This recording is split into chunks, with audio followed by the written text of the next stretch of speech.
Hey guys, welcome to the first video from Astromy Tech, and this is going to be on Java Enterprise Edition, and we're going to create an application which is going to connect to the database, and we're going to try to insert few records, and also we're going to retrieve those records. So if you're a beginner to Java Enterprise Edition, this is the video you should be watching, and you can learn along with me, right? So how do we go about it? So I'm using Java NetBeans, all right? I'm gonna using, so you can use Eclipse, it would be the same, just here and there the configuration, the interface would be different, but otherwise the execution and everything would remain the same. So I'm using NetBeans, and if you are using NetBeans, then definitely you would see that the Glassfish server is an integral part to this. So you can, as you can see here, all right, so I have installed MySQL. That's my database server, and Glassfish server is my application server.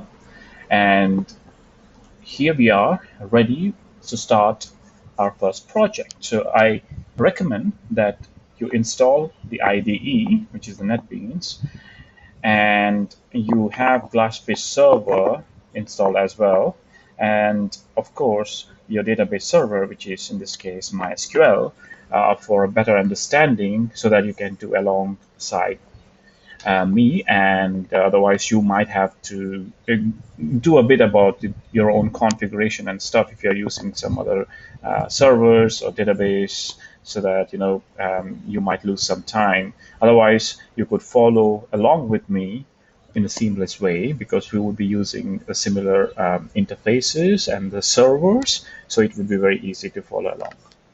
All right, so without wasting time, let's create a project. So I'm going right clicking here, I'm going to new project, Java web application, and do next. So let's give it a name. So let's say sample DB app. All right, so we're going to say next. So I'm using Java as the Glassfish server. I'm going to be using Java E7, and let's say next. I'm not going to be using any framework, so let's say finish.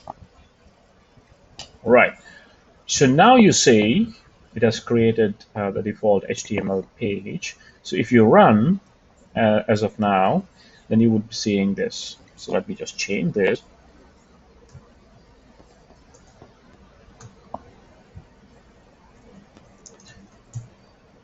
Simply because what the project is going to be creating a login form with the username and password, and we will see how we can save those credentials into the database and then how to retrieve them, right?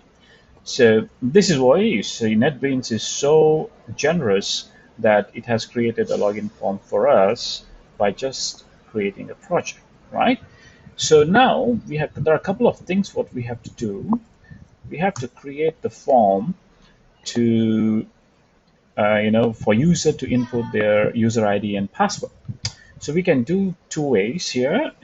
Either you can do it manually, or you see palette here, right? So how to go to the palettes? It's simple, ID tools and palette, that's it. So now you drag that form button. So the action here, so there are two important things which we use while we construct the form, which is a method and the action, right? So action tells us that which page to go to on that action. So I will be creating a servlet for this, and my servlet name would be login. So I'll just give it login, and the method will be get. So if you do not know that what is the difference between get and post, I will be covering that. But for now, just click on get and say OK. All right, so we go ahead and create a method equal to get. So now what we do is we create, again, you can either create your text buttons manually, or you can just drag and drop here like this. All right, so name would be user ID, nothing else. Okay, great. Control C and Control V. Now I'd say password. This would be password as well. I need a button to submit this form, so I would say login. Great. So I'll create a couple of break statement here so that it looks better on the page. Right, so let's run it and see how it looks currently. Voila. Not bad, isn't it? We have login form, and let's say I give my user ID and password. And what happens? Nothing should happen, right? Exactly. Why? Because we haven't handled that request. And also, if you see here, because we use the get method, your user ID and password is going in the query string, right? So we may not want that, because when you send your user ID and password, we may want it to not to be visible in the query string. So how do we do that? So we just change the method to post. So what happens by doing that is, I run it, and let me just type something here and click. Do you see? Nothing here, right? So nothing in the query string. So these are the two ways, get and the post are the two ways of transferring data over HTTP protocol, right? So internet is used HTTP, right? So these are the two ways. So get, when you will have the data, from data would be appended to the query string, and the post, you won't be able to see it. So in this case, since user ID and password being case sensitive, I mean, no, sorry, not case sensitive, but very sensitive information, we would be using post method. All right, so now we have our form ready, and we have mentioned that the action for this would be taken in the login servlet. So we just go ahead and create a new servlet, and we name it login. That's what we had given here, right?